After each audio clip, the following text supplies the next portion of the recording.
Everybody wants to know what is going to happen this weekend. It's not all that bad. I expect us to have a couple of sprinkles on Saturday, and then Sunday maybe a quick shower. This is a pattern that is difficult to get out of. I'm going to lay it out on the line here that June is kind of in jeopardy in the sense that we have frequent showers. Not that it's a loss and nor'easters coming through every couple of days. Or we are in a surplus, though. The first time we've seen that since December, and you can see the past few months. So it stands to reason, right? You're starting a wet trend. What happens? Well, you don't just go 1 month around these parts. You go maybe a couple of months. So that's why I think June maybe at least a little bit above normal in the precipitation category, too. We're getting better this weekend. Maybe we can just keep dry weekends, right? Still a shower threat for tomorrow. A few maybe on Sunday and Monday, but these are very brief showers on Sunday and Monday. Nothing hot. 70s next week. We're in the 40s now once again. I know some folks have turned the heat back on. I mean, 47 in Worcester right now. Yeah, that would be a day you'd have the heat on.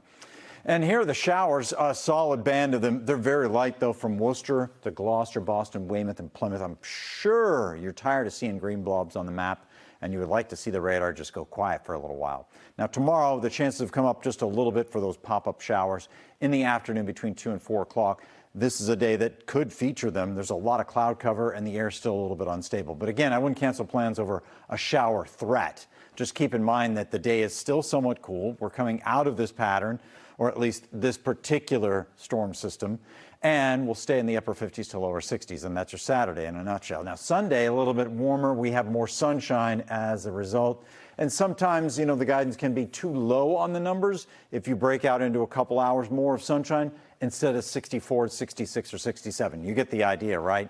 You're still in the 60s and not cracking 70 until we get to perhaps Monday.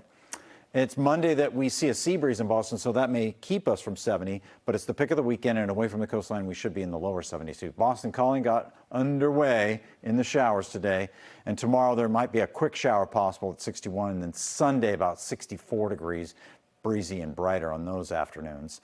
And the chance for rain goes back up at the end of the week. Some of the guidance is showing this as another weather system, but it's really a couple of weather systems slowing down as they get into New England. But we do have a string of nice days if you have time off after Memorial Day through Tuesday and Wednesday as well. One thing we are noting is the temperatures are a little cooler than normal, too, when you have a lot of clouds. That obviously is the case, and you have a couple of showers, as we found. Now, it looks like we're not alone in this. The Ohio Valley, the Mid-South, and also the Deep South, all below normal by slight amounts. And that means 70s to near 80 for them. For us, it's 60s and 70s. But you can see that we're in those 70s. And, a lot of people would say this is a fine stretch of weather for early June, as we go into early June. And, it kind of is. There's no humidity. The overnight lows are in the 50s, and the days are comfortable, too. We'll watch for those scattered storms on Thursday and Friday.